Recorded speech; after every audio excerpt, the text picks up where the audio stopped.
اس وقت ملک میں آگے بڑھنے کا واحد طریقہ یہی ہے، لیکن مجھے اس کے کوئی اثار نظر نہیں آ رہے کہ آنے والے دنوں میں مجھے کوئی گرینڈ ڈائلاگ ہوتا نظر نہیں آ رہا۔ اچھا، یہ جو پاکستان مسلم لیگ نون پھر یہ کیوں کہہ رہی ہے، جب ظاہر ہے انہیں بھی تو یہ نظر آ رہا ہے نا کہ آگے منظر نامہ کیا بننا ہے، لیکن وہ بار بار یہ بات کیوں کر رہے ہیں؟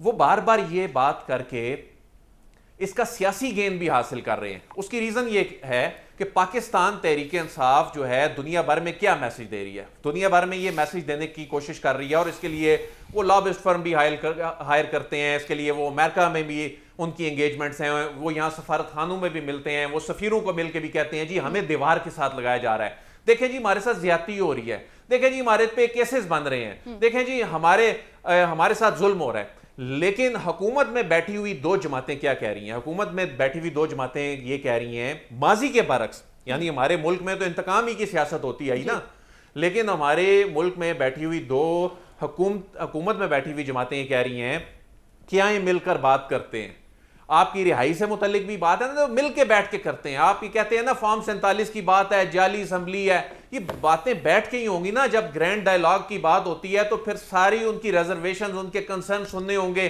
تمام ایڈریس نہیں ہو سکتے، تھوڑے سے ایڈریس کر دیں گے، لیکن مل بیٹھیں گے تو بات ہوگی نا۔ بانی پی ٹی آئی کہتے ہیں جی ان کے ساتھ مل بیٹھنا ہی نہیں ہے، ان کے ساتھ نہیں بیٹھنا، اسٹیبلشمنٹ کے ساتھ بیٹھنا ہے، اور اس بات پہ مصر ہیں، اور وہ اس بات پہ وہ یہ سمجھتے ہیں، اور ان کے جو قریبی لوگ ہیں ان سے بات کریں تو یہ سمجھتے ہیں کہ ہم مجبور کر دیں گے کہ ہمارے ساتھ بیٹھا جائے، اتنا پریشر ڈیولپ کر دیں گے، اور یہ سوشل میڈیا کے ذریعے اور یہ جو پبلک پلس ہے اس کے ذریعے۔ لیکن شاید یہ ان کی مس کیلکولیشن ہے۔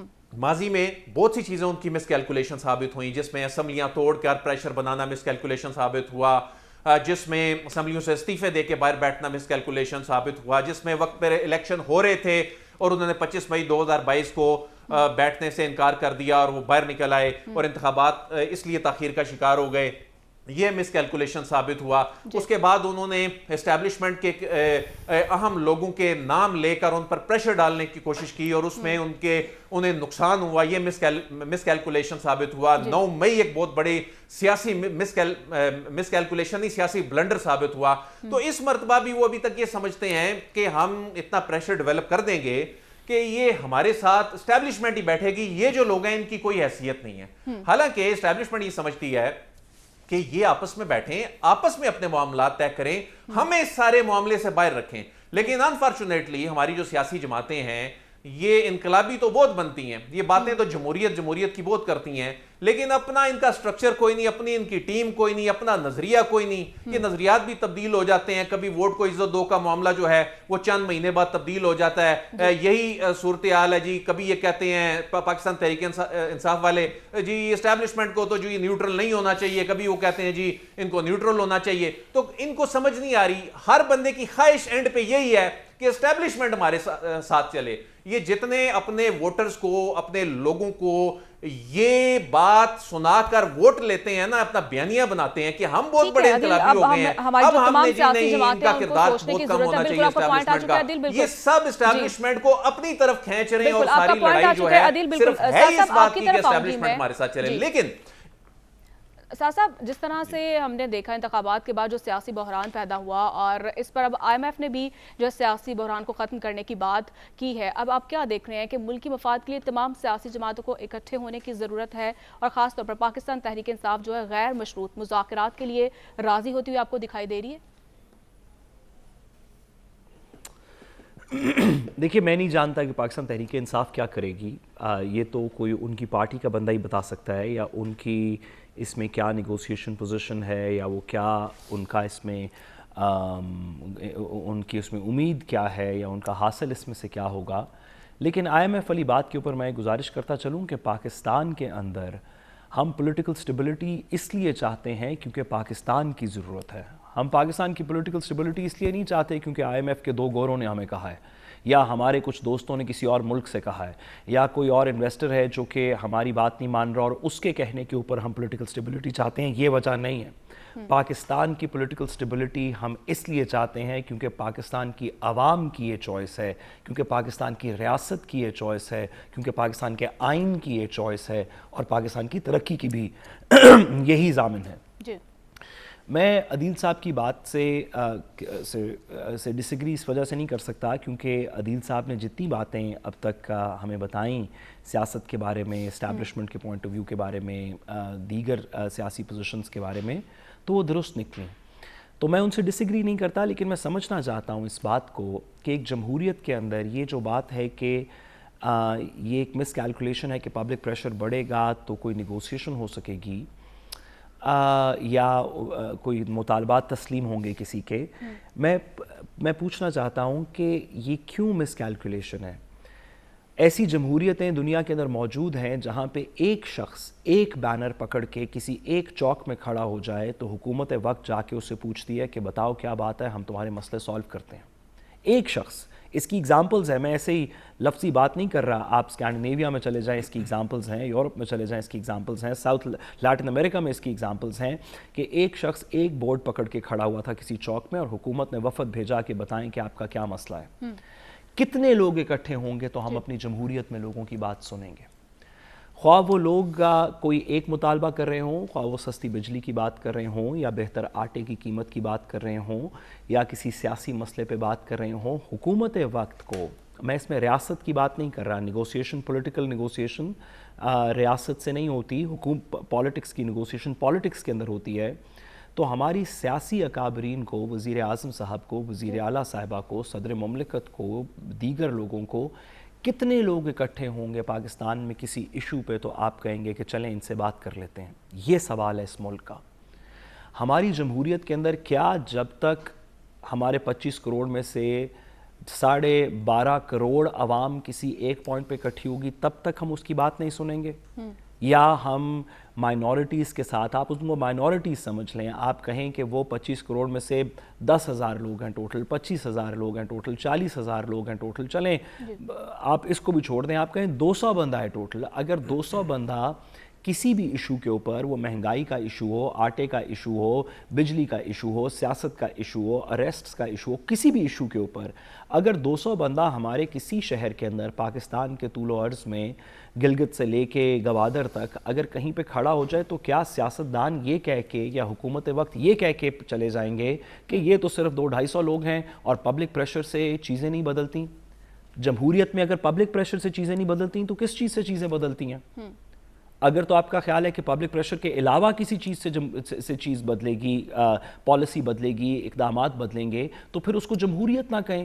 کیونکہ جمہوریت کا بیسک دعویٰ یہ ہے کہ لوگوں کی آواز سنی جائے گی، اس کے اوپر وہ مائنورٹی ہوں تب بھی، وہ 10 لوگ ہوں تب بھی، وہ 25 لوگ ہوں تب بھی، وہ 25 کروڑ ہوں تب بھی، ان کی کوئی بات سنی جائے گی، ان کی آواز جمہوریت میں کہیں ریفلیکٹ ہوگی، ان کی بات کی وجہ سے کوئی پالیسیز کو ریویو کیا جائے گا، کوئی آگے کے مستقبل کے لائے عمل کو ریویو کیا جائے گا.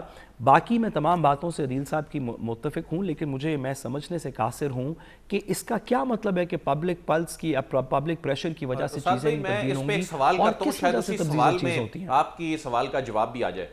میں سوال آپ کے سامنے رکھنا چاہتا ہوں کہ یہ جمہوریت ہی ہے نا کہ سیاسی جماعتیں حکومت میں بیٹھی ہوئی اور اپنی حکومت کے ابتدائی دور میں، جیسا کہ ہم نے ماضی میں نہیں دیکھا کہ ایسا ہوتا آیا ہے، وہ گرینڈ ڈائیلاگ، بات چیت کی دعوت دے رہی ہیں، پاکستان تحریک انصاف کو دعوت دے رہی ہیں. وہ کہتی ہیں آئیں مل کر بیٹھتے ہیں، آپ اپنے مسئلے بتائیں، ہم اس کو ایڈریس کرنے کے لیے، وہ غیر مشروط بات چیت کرنے کے لیے جو ہیں وہ تیار ہیں. تو یہ انگیجمنٹ ہے نا، اس کو اپریشیٹ کرنا چاہیے، اور یہی جمہوریت ہے. اور آپ کیا چاہتے ہیں کہ پھر کیا کس انداز میں بات ہونی چاہیے؟ درست بات ہے. میں عدیل صاحب آپ کی بات سے ایگری کرتا ہوں. اگر تو کچھ لوگوں کے کہنے سے، اور ہم اس میں پی ٹی آئی کی بات نہیں کر رہے، کیونکہ پی ٹی آئی اور یہ مذاکرات تو ایک سیاسی لمحہ ہے نا. یہ 2024 کے مئی میں یہ موجود ہے، شاید اگست تک چلے، سال چل جائے، 2 سال چل جائے، 5 سال چل جائے، یہ تو ایک سیاسی لمحہ ہے نا.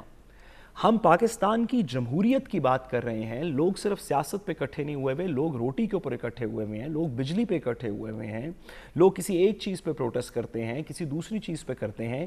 کہ کیا ہوگا اس ملک کی جمہوری کلچر میں، خواہ پی ٹی آئی کی گورنمنٹ ہو اور بلوچستان کا پارا چنار کے مسئلے ہوں جہاں پہ عمران خان صاحب نہیں گئے تھے، یا آج کی حکومت ہو، یا کاکڑ صاحب کی حکومت ہو اور اسلام آباد میں پروٹیسٹ ہو رہی ہو، کیا ہوگا ہمارے جمہوری کلچر میں کہ ہم ایک شخص کو، 2 اشخاص کو، 3 اشخاص کو جو کسی ایک بات پہ پروٹیسٹ کر رہے ہیں یا اپنی ڈیمانڈز پٹ فارورڈ کر رہے ہیں، کہ ہم ان کو ریسپیکٹ سے، ڈگنیٹی سے، شائستگی سے، ایک حکومت، ایسی حکومت جو ان کی حکومت ہے، جو ان کے لیے تشکیل دی گئی ہے، اس طرح ان سے بات کریں گے، بجائے کہ یہ کہیں کہ جب تک یہ نہیں ہوتا اور جب تک وہ نہیں ہوتا. یہ جمہوریت کی روایات نہیں ہیں. ہم ان کو جتنا پختہ کرتے چلے جائیں گے اس سختی کو، تو آئندہ کی آنے والی نسلیں اس کو کیسے توڑیں گی؟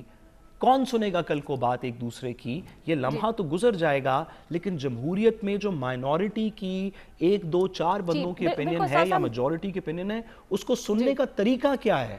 جی بالکل، سننے کا طریقہ ہونا چاہیے. بالکل حسن صاحب، اس پر میں آپ کا جواب بھی لوں گی، لیکن مجھے یہاں پر ایک چھوٹی سی بریک لینی ہے. ناظرین واپس آئیں گے ایک بریک کے بعد. اسٹے ود اس.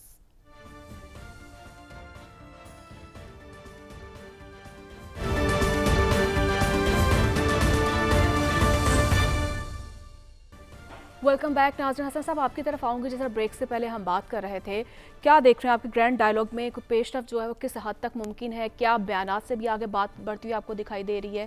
کوئی عملی اقدامات بھی کیے جائیں گے؟ دیکھیں، پہلی بات تو یہ ہے کہ گزشتہ کئی عرصے سے جب سے یہ معاملات جو ہے وہ متنازع بنتا دکھائی دیا اور ایک حکومت کو چلتا کیا اور دوسری حکومت آئی، پی ڈی ایم کا دور بنا، اس وقت سے پروگرام اختلافی نوٹ میں پورا پینل یہ بات پر فوکس کرتا رہا ہے اور حکمرانوں کو جگانے کی کوشش کرتے رہے ہیں کہ برائے مہربانی آپ جو ہے وہ مذاکرات ڈائیلاگ والا جو ہے وہ پوزیشن لیں. لیکن اس وقت جو ہے وہ کوئی ایک کہتا تھا کہ وہ جو ہے وہ ایک فتنہ ہے، ہم اس سے بات چیت نہیں کریں گے، دوسرا کہتا تھا وہ چور ہے، ہم اس سے بات چیت نہیں کریں گے. اور اس انا اور ضد کی جنگ میں انہوں نے ملک کو جتنا نقصان پہنچایا، اتنی ان کی سیاسی جماعتیں کوئی وہ اپوزیشن نہیں لیتی. لیکن یہ ریاست اور ملک جو ہے وہ بہت امپورٹنٹ جو ہے وہ بہت امپورٹنٹ رکھتی ہیں، لیکن انہوں نے اس کو بالائے طاق رکھتے ہوئے اپنی سیاست کو بچانے کی کوشش کی. ایک سیاسی شخص نکلا، اس نے اپنی پارٹی کو نظر انداز کیا، اس نے کہا میری ضد ہے، میں جمہوریت لانا چاہتا ہوں، آپ ہمیں ساتھ دیں. دوسرا نکلا، اس نے کہا میں واپس آ رہا ہوں اور میں آ کے ملک کی تقدیر بدل دوں گا، میرے ساتھ دیں. اور ایک سچویشن پر ایسے آ گئی کہ انتخابات ہوئے اور وہ شخص جو مقبولیت تھی اس کی قبولیت نہیں تھی، اس نے عوام کی ہمدردی اپنے ساتھ سمیٹنے میں کوئی کسر نہیں چھوڑی. اور آج جو آئی ایم ایف کا خط بھی سامنے آیا ہے، کل شاید سامنے آیا ہے، اس کو بھی آپ نظر انداز نہ کریں. وہ کیوں انہوں نے خط لکھا؟ کچھ اعداد و شمار میں آپ کے سامنے پیش کر دیتا ہوں، پہلے بھی میں نے ایک دفعہ پیش کیے تھے، یاد دہانی کے لیے، تاکہ عوام کو اندازہ ہو کہ یہ آئی ایم ایف کیوں خط لکھ رہا ہے. 2024 میں جو انتخابات ہوئے اس میں سب سے زیادہ ووٹ پاکستان تحریک انصاف نے حاصل کیے. میں اسی کی بات کر رہا ہوں، میں رپورٹ کی بات کر رہا ہوں. رپورٹ انہوں نے کیا کہا کہ کس سیاسی جماعت میں سب سے زیادہ ہے، وہ ہے پاکستان تحریک انصاف کی بات کر رہے ہیں. اور آزاد کے امیدواروں کے نمبر میں لا لیں اور دوسری طرف نون لیگ اور پاکستان پیپلز پارٹی کے نمبر میں لا لیں، ان درمیان میں جو فرق آئے گا وہ 26,37,000 ووٹوں کا فرق آتا ہے. اس سے لیڈ کر رہی ہے پاکستان تحریک انصاف اور آزاد امیدوار. یہ وہ سیاسی سچویشن ہے. وہ کہتے ہیں کہ آپ نے ہمیں حکومت میں آنا تھا، ہماری پوزیشن تھی، ہمیں عوام نے منتخب کیا، ہمیں مینڈیٹ دیا، فارم 45 47 کی جنگ آپ پیچھے کر دیں. اس کے باوجود وہ کہتے ہیں ہمیں عوام نے مینڈیٹ دیا. لیکن وہ کہتے ہیں آپ اقتدار میں آئے تو اب آنے کے بعد عوام کے لیے کچھ کریں، عوام کے لیے نہیں کچھ کر رہے. دوسری جو بحث شروع ہو گئی، آج جو ڈائیلاگ کی بات کر رہے ہیں، پاکستان تحریک انصاف کے جو ہے وہ سابق صدر، وہ بھی جو ہے وہ عارف الوی صاحب بات کر رہے ہیں کہ ہم مذاکرات چاہتے ہیں. دوسری طرف رانا ثناء اللہ صاحب بھی بات چیت کرنا چاہتے ہیں. یہ کیوں بات چیت کرنے کی آج پوزیشن میں آ رہے ہیں؟ ہمیں اس کی طرف جانا چاہیے. جو میں سمجھتا ہوں اس میں 2 پہلو ہیں. پاکستان تحریک انصاف نے جو سانحہ 9 مئی کیا، اس سے اندازہ ہو گیا کہ ان کی معافی نہیں ہے. انہوں نے ریاست کے ساتھ بغاوت کی، جو اس پر بے شمار جو ہے افواج پاکستان کا اور ریاست کا، عوام کا بھی ایک جو ہے وہ ایک اعلامیہ بھی سامنے آ چکا. وہ کہتے ہیں یہ تو ہمیں قابل قبول نہیں ہے ایسی سیاست. اب اس کا جو ہے وہ نتائج بھگتنے ہیں. جو بھی ہو، جنہوں نے سانحہ 9 مئی کیا، جو سیاستدان ہے، جو عوام ہے، جو دشمن نے سپورٹ کیا، جو بھی افراد ہیں. اور دوسری چیز، اب جب ان کے خلاف گھیرا تنگ ہونے لگا ہے، جب ان کو اندازہ ہو گیا کہ اب ان کے خلاف جو ہے وہ ایکشن ہوگا، تو وہ یہ باتیں کر رہے ہیں کہ ہم مذاکرات کی طرف آتے ہیں. اور دوسری طرف رانا ثناء اللہ صاحب کا یہ بیان کہ نواز شریف صاحب بانی تحریک انصاف سے مذاکرات کرنا چاہتے ہیں. وہ یہ کیوں بات کر رہے ہیں؟ کیونکہ نواز شریف صاحب ہمیشہ سے اقتدار میں آنے کے لیے تو پاؤں پکڑنے کو تیار ہو جاتے ہیں، لیکن جب اقتدار میں آتے ہیں تو لات مارنے میں کوئی دیر نہیں لگاتے۔ ہوا کیا کہ جب انتخابات کا معاملہ آیا تو ایک اور بھی آئی پی پی تھی، ان کو بھی ٹکٹیں تقسیم، ان کے ساتھ بھی کچھ طے پایا تھا، ان کو انہیں نہیں دی۔ وہاں سے آغاز ہوتا ہے نواز شریف صاحب کا ایک گروپ جو اینٹی اسٹیبلشمنٹ بننا شروع ہوا، اور وہاں سے یہ معاملہ ابھی ختم نہیں ہوا۔ اب کیوں؟ کیونکہ نواز شریف صاحب کو ریلیونٹ کرنا ہے، عوام میں ان کی مقبولیت لے کر آنی ہے، عوام میں قبولیت لے کر آنی ہے، وہ ان کو مل نہیں رہی، جس کو مد نظر رکھتے ہوئے انہوں نے کہا کہ ہم عمران خان کی بات کریں گے، پاکستان تحریک انصاف کے ساتھ مذاکرات کی بات کریں گے تاکہ عوامی ہمدردی لینے کی کوشش کی جائے، اور اس سچویشن میں لے کر یہ معاملہ سامنے بے نقاب ہونا شروع ہوا۔ اب وہ چاہتے ہیں کہ کسی طریقے سے مذاکرات والا پہلو سامنے آئے، کیونکہ پی ڈی ایم کے دور میں نواز شریف صاحب ہو، شہباز شریف صاحب ہو، پورا شریف خاندان ہو، اور دیگر جو اس ٹائم پی ڈی ایم کے دور کے افراد تھے، تمام کیسز ان کے ختم ہو گئے، تمام ان کے خلاف کارروائیاں ختم ہو گئی، تمام انکوائریاں ختم ہو گئی، تمام ان کا خاندان جو باہر گیا ہوا تھا وہ پاکستان آ گیا۔ آج وہ بات کر رہے ہیں کہ ہم مذاکرات کی بات کریں گے، کیونکہ ان کو کلیئرٹی ہوگی، ان کے خلاف کوئی کیس نہیں ہے، انہوں نے جو نتائج لینے تھے وہ حاصل کر لیے۔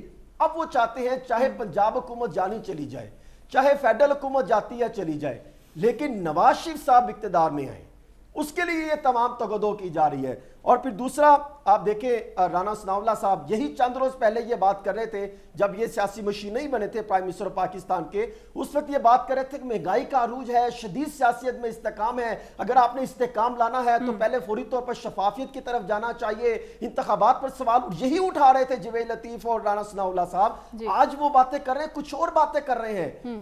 وہ گلاس ہے نا، آدھا گلاس ہے، کبھی وہ پورا دکھاتے ہیں کبھی آدھا دکھاتے ہیں، گلاس آدھا ہی ہے۔ حکمران کبھی پورا عوام کو دکھانے کی کوشش کرتے ہیں جو آدھا گلاس ہے، عوام کو دھوکہ دینے کی کوشش کرتے ہیں یہ سیاسی حکمران، عوام کے نام پر جو ہے وہ کھیلنے کی کوشش کرتے ہیں۔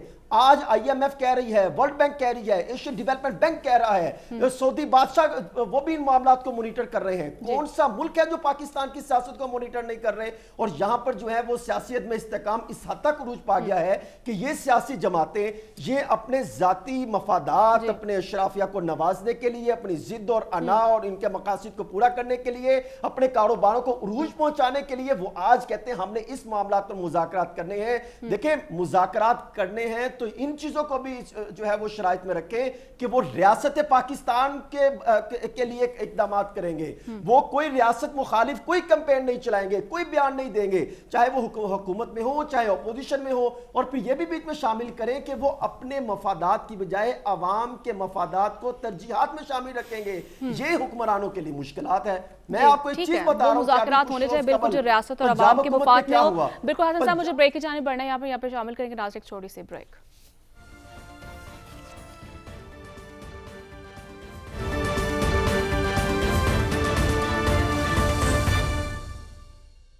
ویلکم بیک ناظرین، اور عادل صاحب آپ کی طرف آؤں گی۔ آزاد کشمیر میں بھی عوام جو ہے مطالبات کو لے کر سڑکوں پر ہے، اور حکومت جو ہے کیا اقدامات کر رہی ہے؟